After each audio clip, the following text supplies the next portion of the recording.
வஞ்ச மனத்தான் படிற்றொழுக்கம் பூதங்கள் ஐந்தும் அகத்தே நகும். மனதுக்குள் வஞ்சகத்தை வச்சுக்கிட்டு தான் நல்லவன் மாதிரி காட்டிக்கிறது தன்மை அப்படிங்கிறப்ப அது வெளியில் யாருக்கு வேணால் தெரியாமல் இருக்கலாம். ஆனால் அவன் மனதில் இருக்கக்கூடிய 5 பூதங்கள் இருக்கிறதுல நிலம், நீர், நெருப்பு, காற்று, ஆகாயம் இதெல்லாம் என்ன செஞ்சிடும், அவனை பார்த்து சிரிக்கும் அப்படிங்கிறார். அடுத்த குறளை பாருங்க. வானுயர் தோற்றம் எவன் செய்யும், வானுயர் தோற்றம் எவன் செய்யும், தன்னஞ்சம் தானறி குற்றப்படின். பாருங்க, வானுயர் தோற்றம் எவன் செய்யும், தன்னஞ்சம் தானறி குற்றப்படின். அதாவது நாம் செய்கிற செயல் அதாவது நேர்மைக்கு புறம்பானது, நம்ம செய்கிற செயல் நேர்மைக்கு புறம்பானது, தவறான செயல் அப்படின்னு தெரிஞ்சும் ஒன்று செய்கிறான் பாருங்க. அதான் அவன் பெரிய தோற்றத்தில் வானுயர்ந்த தோற்றமாக இருந்தாலும் சரி. இந்த இடத்துல வானுயர்ந்த தோற்றம்ங்கிறது தவ தோற்றம். சில பேர் நம்ம நிறையா பார்க்குறோம், அதுவும் இந்த மாதம் நிறையா பார்க்குறோம், எல்லாமே சாமியார் ஆயிடுறாங்க. சரியா, என்னையா திடீர்னு சாமியார், நல்லா தானே இந்த நேற்று வரையிலும்னா சரி வேறு என்ன பண்ணுறது, ஒரு 2 மாதமாவது கொஞ்சம் சரியாக இருப்போம். இந்த 2 மாதத்தில் சில ஃப்ரெண்ட்ஷிப்லாம் ஒதுங்கிடுவாங்க, கவனிச்சில நீங்கள். ஆமாம், சில நாளைக்காவது நம்ம சரியாக நடந்துக்கிறோம் அப்படிங்கிறதுக்காண்டி போட்டுக்கிறது. ஆனால் நேற்று வரையிலும் அவர் வேறு ஆளாக இருப்பார், மாலை போட்டதுக்கப்புறம் வித்தியாசமான ஆளாக இருப்பார். அது மாதிரி எவ்வளோ பெரிய தோற்றத்தை மாற்றிக்கினாலும் சரி, வானுயர் தோற்றம், வானுயர் தோற்றம் எவன் செய்யும். என்னதான் தோற்றத்தை பெரிய ஆளாக காட்டிக்கிட்டா கூட நாம் செய்கிறது தான் நெஞ்சம் தன்னறி குற்றப்படின். தனக்கு நெஞ்சத்துக்கு அறிந்து ஒரு குற்றத்தை செய்வானானால் அது எவ்வளோ பெரிய தோற்றமாக உயரமாக இருந்தாலும், எவ்வளோ பெரிய தன்னை மாற்றிக்கிட்டு பெரிய ஆளாக காட்டிக்கினாலும் அதில் பயன் இல்லை அப்படிங்கிறார். சுருக்கமாக சொல்லணும்னா, வானுயர் தோற்றம் எவன் செய்யும், இப்படி தான் பிரித்து படிக்கணும் நீங்கள். வானுயர் தோற்றம் எவன் செய்யும், தன்னெஞ்சம் தானறி குற்றப்படின். தன்னெஞ்சம், தனக்கு தெரிஞ்சு இது தப்புதான்னு செய்கிறவன் எவ்வளோ பெரிய ஆள் தோற்றத்தை தான் காட்டிக்கிட்டாலும் அதனால் எந்த பயனும் இல்லை அப்படின்னு சொல்கிறார். புரியுதாது? அடுத்த 3வது குறளை பாருங்கள். 3வது குறள்னு நான் சொல்கிறேன், வள்ளுவர் இது எத்தனாவது குறள்னு சொல்கிறாரு? 273வது குறள். இங்கே பாருங்கள். வழியில் நிலைமையான் வள்ளுருவம், வழியில் நிலைமையான் வள்ளுருவம், பெற்றம் புலியின் தோல் போர்த்து மேய்ந்தற்று. மனப்பாடம் ஆகணும், திரும்ப திரும்ப நீங்கள் படிச்சியெல்லாம் இது மனப்பாடம் ஆயிரும். இங்கே பாருங்கள். வழியில் நிலைமையான் வள்ளுருவம், வழியில் நிலைமையான் வள்ளுருவம், பெற்றம் பெற்றம் புலியின் தோல் போர்த்து மேய்ந்தற்று. மேய்ந்தற்று இந்த இடத்துல தற்று அப்படின்னா போல, போல, புறைய, ஒப்ப, உரல, மான, கடுப்ப, அன்ன, இன்ன, பிற அப்படின்னு ஒரு நன்னூல் பட்டியல் வச்சுருக்கோம். இதெல்லாம் என்ன? உவம உறுப்பு, உவம உறுப்பு. அது மாதிரி இங்கே தற்று போல அப்படிங்கிற பொருளில் தான் வரும். எது போல அப்படின்னா, வழியில் நிலைமையான் வள்ளுருவம், வழியில் நிலைமையான் வள்ளுருவம். சில பேர் வலிமை இருக்காது, ஆனால் வலிமை இருக்கிற மாதிரி காட்டிக்கிறோம். சரியா? இப்போ அது எப்படி இருக்குது அப்படின்னா, பெற்றம், பெற்றம்னு நமக்கு தெரியும், பசு. பெற்றம்னா என்ன? பசு, பசுமாடு தான் பெற்றம். நமக்கு தெரியும் புலி, காட்டில் வாழ்கிற புலி. புலியின் தோல் போர்த்து மேய்ந்தற்று. அதாவது பசுமாடு, பெற்றம் பசுமாடு புலியின் தோலை போர்த்திக்கிட்டு அப்படியே மேய்ஞ்சிக்கிட்டு இருக்கிற மாதிரி. எது அது மாதிரி அப்படின்னா, வலிமை இல்லாதவன் வலிமை உடையவனாக காட்டிக்கொள்வது. அதுதான் இங்கே வழியின் நிலைமையான் வள்ளுருவம், வழியின் நிலைமையான் வள்ளுருவம், பெற்றம் புலியின் தோல் போர்த்து மேய்ந்தற்று. இப்படி பிரித்து படிச்சியெல்லாம் இது எளிமையாக மனப்பாயிரம். இங்கே பாருங்க, நான் சும்மா இந்த கொஞ்சம் பாருங்க. வழியின் நிலைமையான் வள்ளுருவம், பெற்றம் புலியின் தோல் போர்த்து மேய்ந்தற்று. பசுமாடு புலித்தோலை போர்த்திக்கிட்டு மேய்கிற மாதிரி. ஏன் அப்படி மேய்து? வெளியில் உள்ளவங்களுக்கு நம்ம பெரிய ஆளத்துக்கு நம்ம புலி, நம்ம பெரிய புலி அப்படின்னு காட்டிக்கிறதுக்காண்டி. பசுமாடு தான் ஆக்சுவலாக பெருசாக வலிமையெல்லாம் இருக்குன்னு சொல்ல முடியாது புலி மாதிரி. ஆனாலும் இந்த பசு புலியின் தோலை மாட்டிக்கிட்டு மேய்கிற மாதிரி. எது? உவமை, உவமேயம், உவம உறுப்பு இதெல்லாம் நம்ம பேசியிருக்கோம்.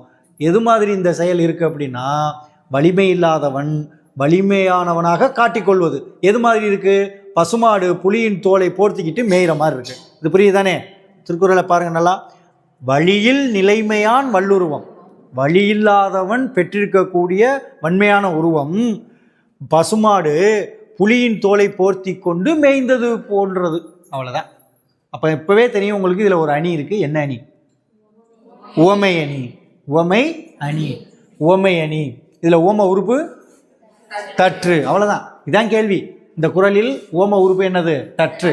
அப்போ இங்கே உவமேயம் எது, உவமானம் எது? உவமானம் அப்படிங்கிறது வெளியிலேருந்து எடுத்துக்கிட்டது. பெற்றம் வந்து புலியின் தோலை போர்த்தி கொண்டு மேய்வது போன்றது, இது உவமானம். உவமேயம் எது? வலிமை இல்லாதவன் தன்னை வலிமையாக காட்டிக்கொள்வது. 3 விஷயம் சொல்லியிருக்கேன் நான். உவம உறுப்பு சொல்லிட்டேன், உவமானம் சொல்லிட்டேன், உவமேயம் சொல்லிட்டேன். எப்படி வேணாலும் கேட்கலாம். இதை விட ஈஸியாகவும் கேட்கலாம். இந்த குறளில் அடிக்கோடிட்ட சொல்லுக்கு பொருள் என்னன்னு கேட்டலாம். அடிக்கோடு இங்கேயும் இருக்கலாம். பெற்றம். பெற்றம் அப்படின்னா என்னது? பசு. அது மாதிரி தற்றுனா போல. போல. புலினா நமக்கு தெரியும். போர்த்துனா அது போன்று, அது போர்த்திக்கிட்டு அப்படின்னு அர்த்தம். பாக்கியெல்லாம் ஒன்றும் பிரச்சனை இல்லை. ரொம்ப எளிமையான குறள் தான். 2-3 தடவை நீங்கள் படிச்சீங்கன்னா நமக்கு வெளிப்படையாக பொருளே தெரிய வந்துடும். அடுத்து பார்க்குறோம். எல்லாமே அதே கான்செப்டில் தான் இருக்கும், சின்ன சின்ன வேறுபாடு தான் இருக்கும். சரியா? இங்கே பாருங்கள். தவம் மறைத்து அல்லவை செய்தல். தவம் மறைத்து அல்லவை செய்தல். புதல் மறைத்து வேட்டுவன் புல் சிமிழ் தற்று. இதுவும் அப்படி தான். தட்டுன்னு வந்திருக்கா? தட்டுனா என்ன? போல. அது மாதிரி. எது மாதிரி? இங்கே பார்க்குறோம். புதல் மறைத்துனா புதர்.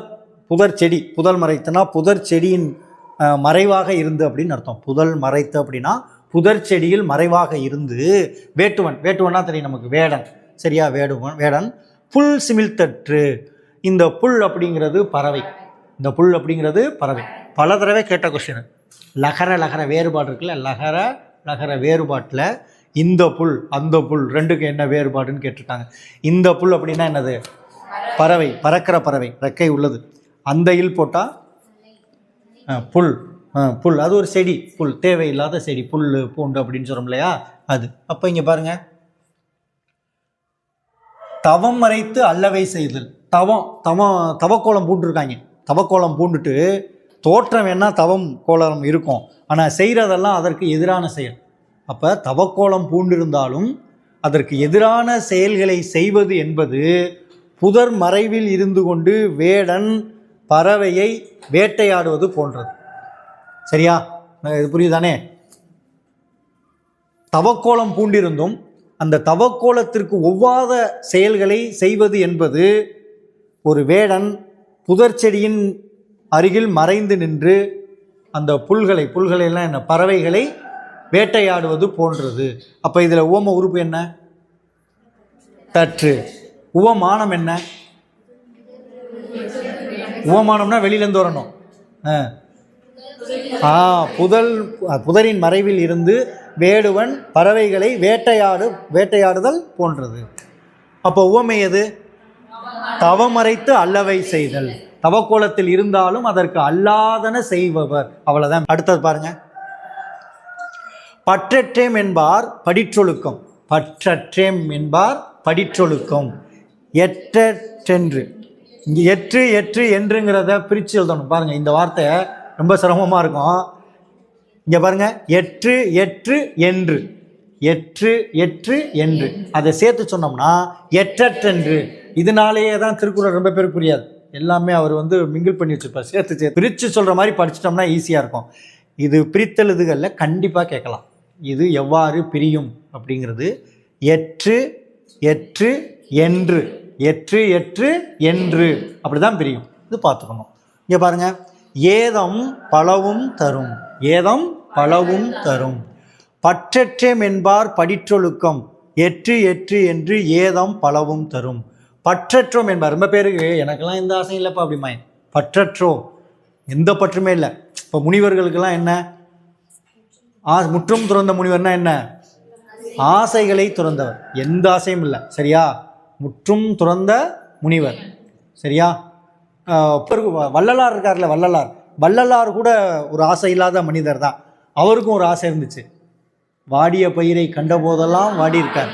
ஒரு சின்ன பயிர் கூட பசியாக இருக்கக்கூடாதுங்கிற ஒரு ஆசை இருந்துச்சு. அப்படி பார்த்தா ஆசை இல்லாதவர்கள் இந்த உலகத்தில் யாருமே இல்லை. அந்த ஆசை சிலருக்கு சுயநலமாக இருக்கும், சில பேருக்கு பொதுநலமாக இருக்கும். சரியா?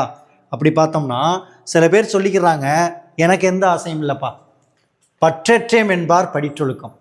எனக்கு எந்த ஆசையுமே இல்லை அப்படிம்பாங்க. ஆனால் மனசுக்குள்ள அவ்வளோ ஆசை இருக்கும். அப்படி ஆகணும், இப்படி ஆகணும், இது வாங்கணும், அது வாங்கணும், கண்ட பொருளெல்லாம் வாங்கி சேர்க்கணும் அப்படிங்கிற சில பேருக்கு அந்த ஆசை இருக்கும். பற்றற்றம் என்பார் படிற்றொழுக்கம். எனக்கு எந்த ஆசையுமே இல்லை அப்படிங்கிறவர் அது ஒரு பொய்யான அது தோற்றமாக இருக்கிறப்ப எற்றற்றம் என்றும் அப்போ வேணால் அவருக்கு மகிழ்ச்சியாக இருக்கும்.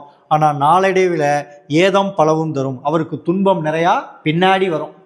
ஒரே வரியில் சொல்லணும் அப்படின்னா பற்றற்றம் என்பார் படிற்றொழுக்கம், அதாவது பொய்யாக தனக்கு எந்த பற்றுமே இல்லை என்பவருக்கு தற்சமயம் வேணால் அது இன்பமாக இருக்கலாம், நாளாக ஆக அவருக்கு துன்பம் நெருங்கி வரும்.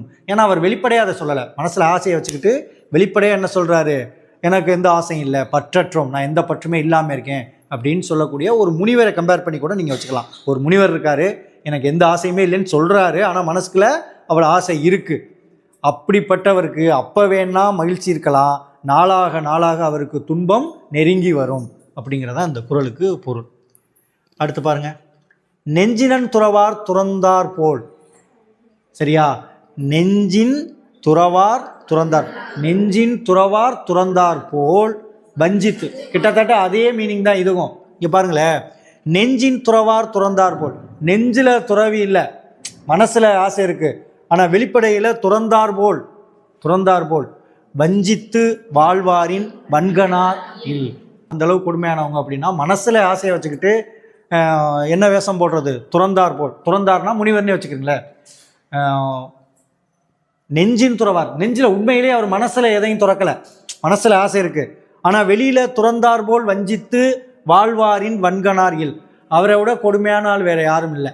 யாரை விட கொடுமையான ஆள் இல்லை, மனசில் ஆசையை வச்சுக்கிட்டு வெளியில் பற்றே எனக்கு இல்லை அப்படின்னு சொல்கிறார் இல்லையா, அவரை விட கொடுமையானவங்க வேறு யாரும் இல்லை அப்படின்னு யதார்த்தமாக போகிற போக்கில் சொல்கிறார். அதுக்கப்புறம் பாருங்கள், புறம் குன்றி கண்டனைய ரேணும், புறம் குன்றி கண்டனைய ரேணும் அகம் குன்றி முக்கிற்கரியார் உடைத்து, முக்கிற்கரியார் உடைத்து. புறம் குன்றி கண்டனைய ரேணும், புறம் குன்றி கண்டனைய ரேணும் அகம் குன்றி முக்கிற்கரியார் உடைத்து. மூக்கில் அப்படின்னு வச்சுக்கிறீங்க, மூக்கில் இதை பிரித்து சொன்னால் மூக்கில் கரியார் உடைத்து. இதுதான் இது. என்ன அப்படின்னா குன்றி அப்படின்னா குன்றுமணி பார்த்துருக்கோமா நம்ம, குண்டுமணி பார்த்துருக்கோம். ரொம்ப ஏரியாவில் அது நல்லா அழகாக இருக்கும், பூ மாதிரி இருக்கும், பளிங்கல் மாதிரி இருக்கும். பார்த்துருக்கீங்களா? அது ரெண்டே கலரில் இருக்கும், கருப்பும் சிவப்பும். இதில் கருப்பு நிறையா இருக்குமா, சிவப்பு நிறையா இருக்குமா? சிவப்பு நிறையா, சிவப்பு முக்கால்வாசி இருக்கும். நல்லா கவனித்து பார்த்தீங்கன்னா சிவப்பு முக்கால்வாசி இருக்கும், நுனியில் கருப்பு இருக்கும். இது வந்து இயற்கை கொடுத்த ஒரு அரிய ஒரு வாய்ப்பு, அழகாக இருக்கும், பார்க்க கொத்து கொத்தாக இருக்கும்.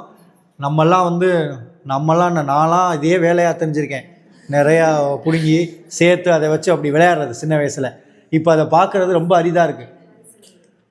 இப்போ நான் ஒரு 20 வருஷம் இருக்குன்னு வச்சுக்கிறேங்க, 20 வருஷத்துக்கு முன்னாடி நான் பார்த்த நிறையா பொருள்கள் இப்போ இல்லை. காலம் எவ்வளோ வேகமாக மாறிக்கிட்டே இருக்குது. சரியா, நீங்கள் எல்லாமே தொழில்நுட்பம் எல்லாமே பார்த்துக்கிறீங்களே. ஊருக்கு ஒரு தொலைக்காட்சி இருக்கும், வெள்ளிக்கிழமைனா ஒளியும் இங்கேருந்து ஓடுறது பஞ்சாயத்து போட்டு டிவிக்கு பார்க்க. இதில் எத்தனை பேருக்கு அந்த அனுபவம் இருக்குன்னு தெரியாது. அப்போ ஒரே ஒரு டிவி இருக்கும், அதுவும் எட்டி பார்க்கணும், மறப்பாங்க அப்படியே. அதுவும் பெரிய இதெல்லாம் இல்லை, பாட்டு தான், பாட்டு ஒளியும் ஒரு 10 பாட்டு போடுவாங்க. வெள்ளிக்கிழமைன்னா வேகமாக சாப்பிட்டு ஓடுறது.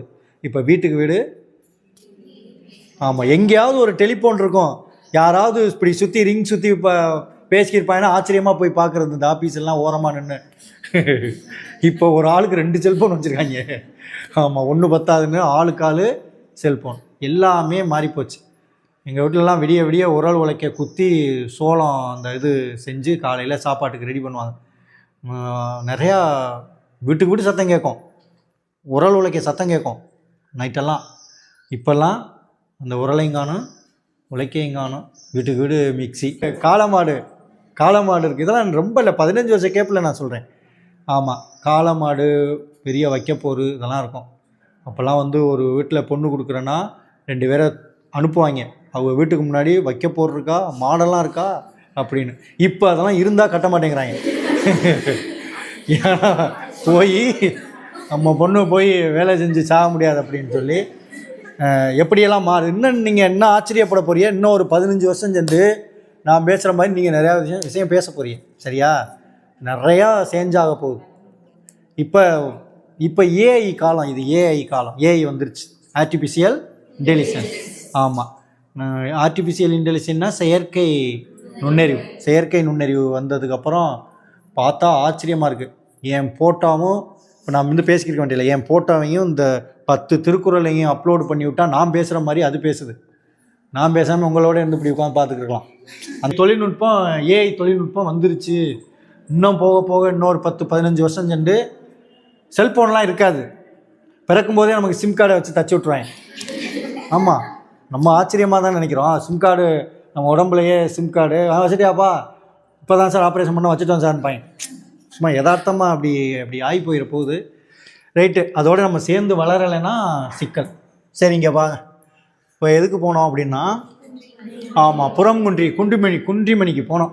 குன்றிமணிங்கிறது இயற்கை கொடுத்த ஒரு விஷயம். அதில் பார்த்தோம் அப்படின்னா அதை வந்து வள்ளுவர் எடுத்துக்கிட்டு ஒரு உவமையை சொல்கிறாரு. ரொம்ப ஆச்சரியமாக இருக்குது. புறம்குன்றி கண்டனையர் எனும் அகம்குன்றி முகத்திற்கரியார் உடைத்து. அவர் வந்து அதில் புறம்குன்றி கண்டனையர் எனும் அந்த குண்டுமணியில் புறத்தே இருக்கக்கூடிய அந்த வண்ணம் இருக்கு இல்லையா, அது மாதிரி பெரிய அளவில் அவர் பெரிய ஆளாக காட்டிக்கிட்டாலும் கூட மூக்கின் நுனியில் இருக்க கருப்பு மாதிரி அகம்குன்றி மூக்கிற்கரியார் உடைத்து. அந்த குண்டுமணியினுடைய மூக்கில் இருக்கிறது இல்லையா, அந்த கரி மாதிரி அவர்கிட்ட கெட்ட பண்புகள் இருக்கும் அப்படின்னு சொல்கிறார். அப்போ திருக்குறளில் சொல்லப்பட்ட ஒரு மணி எது? குன்றிமணி. இப்படி பொதுவாக கேட்குறதுல கேட்டாலும் நீங்கள் சொல்லிடுங்க குன்றிமணி. இந்த குன்றிமணியை எடுத்துக்கிட்டு யாருக்கு சொல்கிறார் அப்படின்னா, வெளிப்படையாக அவர் பெரிய ஆளாக தன்னை காட்டிக்கிட்டாலும், அதில் இருக்கக்கூடிய அந்த புறத்தே இருக்கக்கூடிய சிவப்பு கலர் மாதிரி பெரிய ஆளாக காட்டிக்கிட்டாலும் அவர்கிட்ட குன்றிமணி அந்த மூக்கு இருக்குல்ல, அதில் இருக்கக்கூடிய கருப்பு மாதிரி தீய எண்ணங்கள் இருக்கும் அப்படின்னு சொல்கிறார். அவ்வளோ நுட்பமாக திருவள்ளுவர் ஆய்ந்து அதை ஒப்பிடுறார். மனத்தது மாசாக மாண்டார். நீராடினா குளிச்சு நீரில் மூழ்கி மறைந்தொழுகு மாந்தர் பலர். இந்த மாதிரி நிறைய பேர் இருக்காங்களாம். மாந்தர்னா மனிதர்கள் பலர் இருக்காங்களாம். யார் மாதிரி அப்படின்னா, மனத்தது மாசாக மாண்டார். மனசுக்குள்ள கெட்ட எண்ணங்களை வச்சுக்கிட்டு ஆனாலும் வெளியில் குளிச்சுட்டு அப்படியே காவியை உடுத்திக்கிட்டு அப்படியே நீராடி மறைந்து ஒழுகக்கூடிய மாந்தர்கள் நிறையா பேர் இருக்காங்க. அப்போ மறைந்து ஒழுகக்கூடிய மாந்தர்கள் நிறையா பேர் இருக்காங்க. எந்த மறைந்து ஒழுகக்கூடிய மாந்தர்கள்?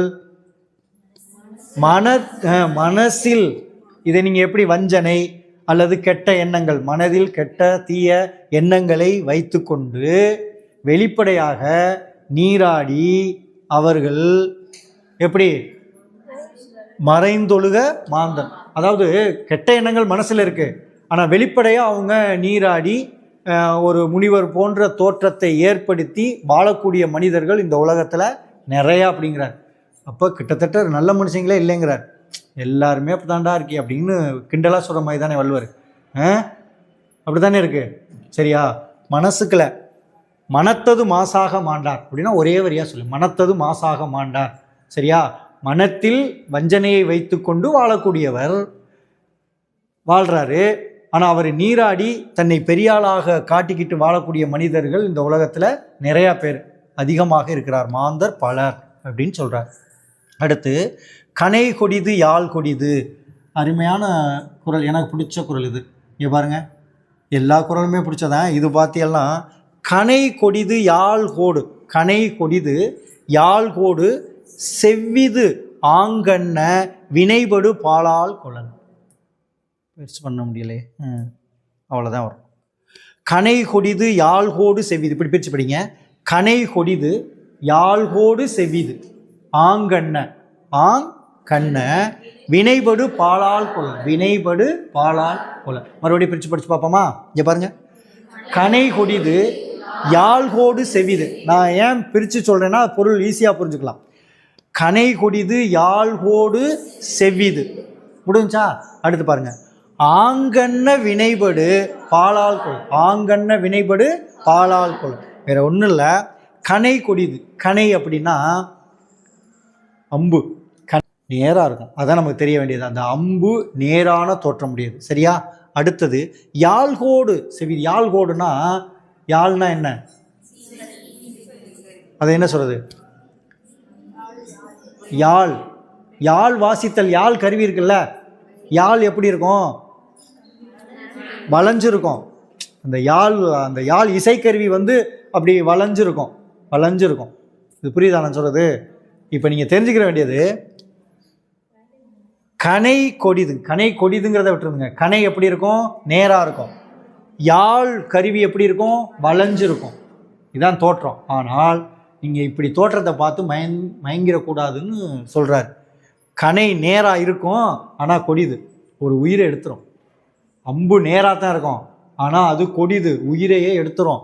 யாழ் கருவி, யாழ் கோடு இருக்குல்ல, அது வளைஞ்சு தான் இருக்கும், ஆனால் இனிமையான இசையை தரும். அதனால தான் செவ்விது, செம்மையானது. பாருங்களேன், நேராக இருக்கு ஆனால் ஆபத்து, வளைஞ்சிருக்கு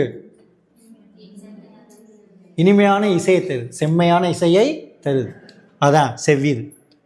அப்போ இதனால என்னையா சொல்ல வர்ற அப்படின்னு வள்ளுவர்கிட்ட போய் கேட்டால், நீ தோற்றத்தை பார்த்து எடை போடாத.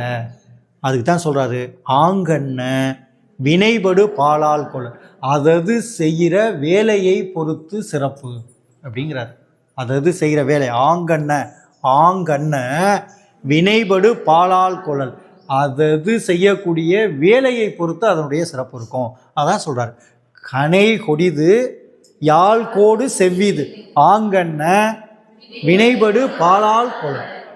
ஆங்கண்ண வினைபடு பாலால் கொள்ளல். கொள்ளல்னா கொள்ளுதல். அவற்றினுடைய சிறப்பை எப்படி நம்ம எடுத்துக்கணும் அப்படின்னா, செய்கிற வேலையை பொறுத்து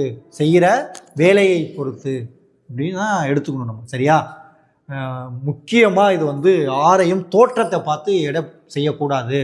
அவருடைய செயல்பாடு, அந்த நடத்தை, அதை வச்சு தான் நீங்கள் முடிவு பண்ணணும் அப்படின்னு வள்ளுவர் தெளிவாக சொல்கிறார். கனை கொடிது யாழ்கோடு செவ்விது, ஆங்கண்ண வினைபடு பாலால் கொள்ளல். செயலை வைத்து நாம் நல்லதை எடுத்துக்கணும்.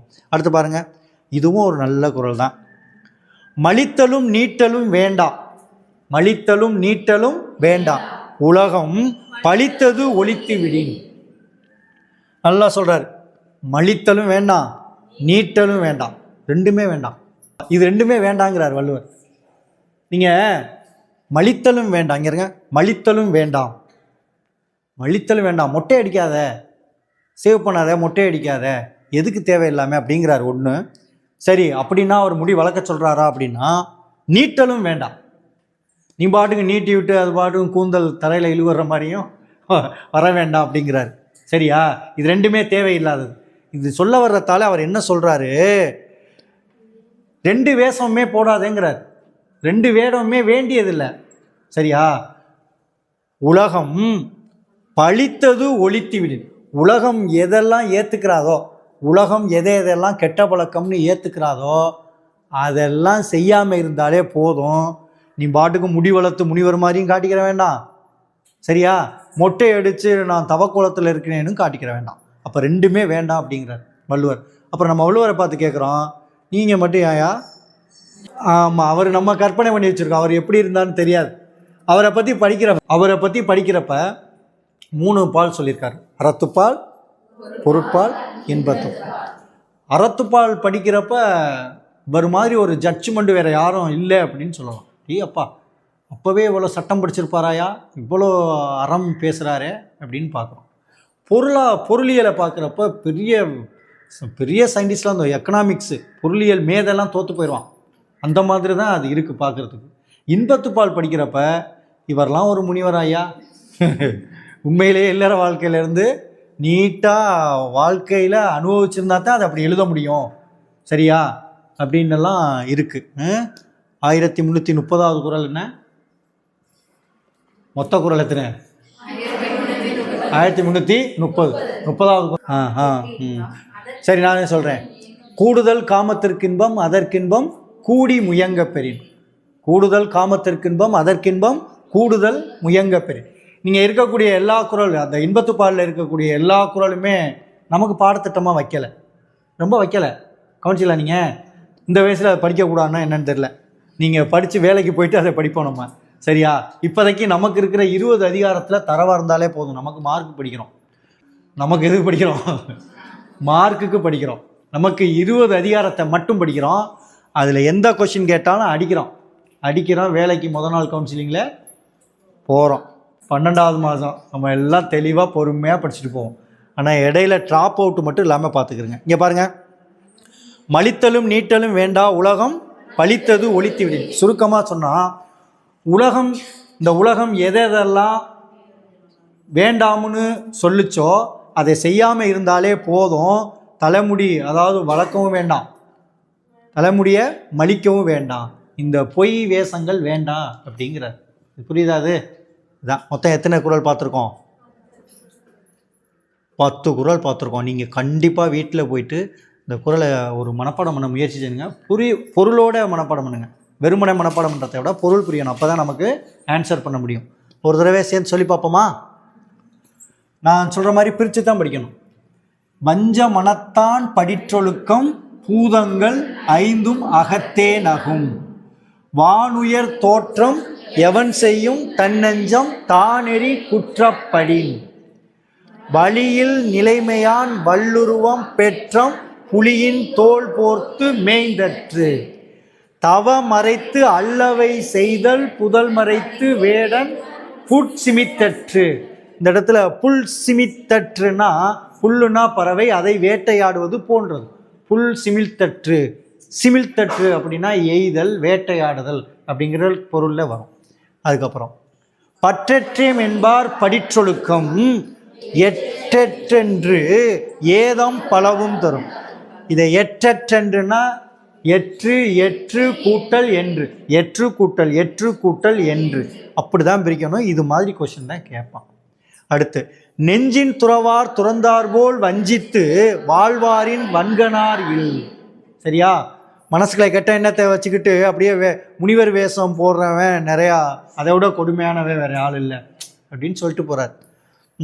புறங்குன்றி கண்டனையரேனும் அகங்குன்றி முக்கிற் கரியார் உடைத்து. இதான் அந்த குன்றுமணியை வச்சு சொல்கிற குறள். மனத்தது மாசாக மாண்டார் நீராடி மறைந்தொழுகு மாந்தர் பலர். கனை கொடிது யாழ்கோடு செவ்விது ஆங்கண்ண வினைபடு பாலால் கொழல். மலித்தலும் நீட்டலும் வேண்டா உலகம் பலித்தது ஒழித்து விடின். அதுதான் 10 குறளையும். அடுத்த வர்ற சனிக்கிழமை இதிலேருந்து ஒரு 10 கொஸ்டின் எடுத்துறேன். சரியா? இந்த கூடா ஒழுக்கம் அப்படிங்கிற தலைப்பிலேருந்து இதிலேருந்து ஒரு 10 கொஸ்டின் எல்லாமே நம்ம பேசினதை வச்சு அப்படியே நான் எடுத்து கொஸ்டின் எடுத்துறேன். ஆனால் படிக்கணும்.